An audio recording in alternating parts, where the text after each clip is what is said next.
Dari priai menjadi abdi. Melayani tampaknya menjadi satu kata yang sangat asing dalam sistem birokrasi di negeri ini. Padahal, melayani menjadi salah satu determinan penting agar birokrasi dapat melakukan fungsinya, mengayomi, dan mengabdi pada masyarakat secara optimal. Mental melayani yang dimiliki pegawai negeri sipil sebagai subjek birokrasi layu terlalu lama. Yang hadir ialah mental priai yang justru ingin dilayani dan dihormati. Padahal PNS mestinya bukan priai, melainkan abdi. Inovasi dan kreativitas pelayanan publik tidak berkembang karena para pelaku utamanya justru kerap memosisikan diri sebagai pihak yang ingin dilayani. Ironisnya, paradigma salah kaprah itu sudah mengakar puluhan tahun. Menjadi PNS seolah hanya untuk urusan status dan demi kedudukan sosial yang lebih tinggi ketimbang yang lain.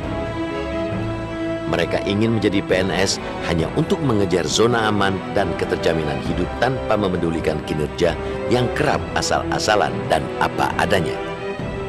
Mereka lupa bahwa sejatinya tugas utama mereka ialah melayani rakyat. Di luar negeri, mereka yang bekerja dalam birokrasi pemerintah bahkan disebut civil servant atau pelayan masyarakat. Istilah civil servant itu mengisyaratkan sebuah fungsi. Di sini, di negeri ini, mereka disebut pegawai negeri sipil.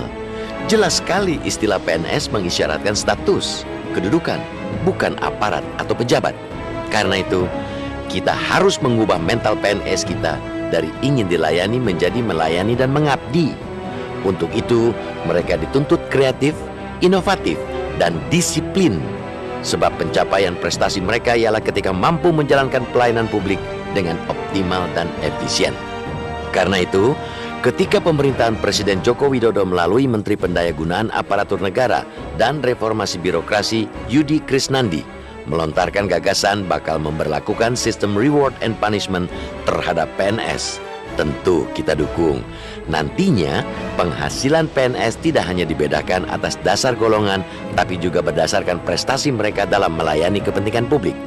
Dalam bahasa Yudi, penghargaan dan penghasilan PNS yang rajin dengan pegawai yang bekerja asal-asalan harus dibedakan sehingga nantinya bangsa ini akan memiliki postur aparatur sipil negara yang berkualitas, berintegritas, profesional, terbatas tapi sejahtera. Kita yakin di balik gambaran umum publik yang buruk tentang PNS masih ada yang punya karakter kuat, bersih, jujur, berakal sehat, dan berdaya juang tinggi. Di antara mereka yang berkarakter malas, curang, dan bahkan cenderung koruptif, tentu masih ada PNS yang memang betul-betul ingin mendayagunakan kemampuan menjadi pelayan publik. Dari situlah sejatinya benih-benih kreativitas pelayanan dapat ditumbuhkan. Sistem reward and punishment akan membuat benih yang bagus berkembang kian bagus, juga mengikis gulma yang selama ini menempel tanpa guna. Namun, kita ingin mengingatkan kepada pemerintah, jangan sampai gagasan itu cuma janji yang terucap sekadar menyemarakan Hari Korpri. Janji itu mesti cepat direalisasikan dengan segera menetapkan konsep reward and punishment yang pas untuk PNS.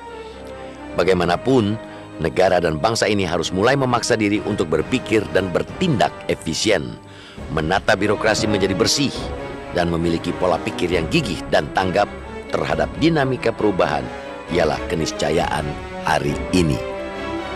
Jika ditunda-tunda, selama ini pula mental-mental buruk para birokrat akan terus menguasai birokrasi dan mengubur kreativitas.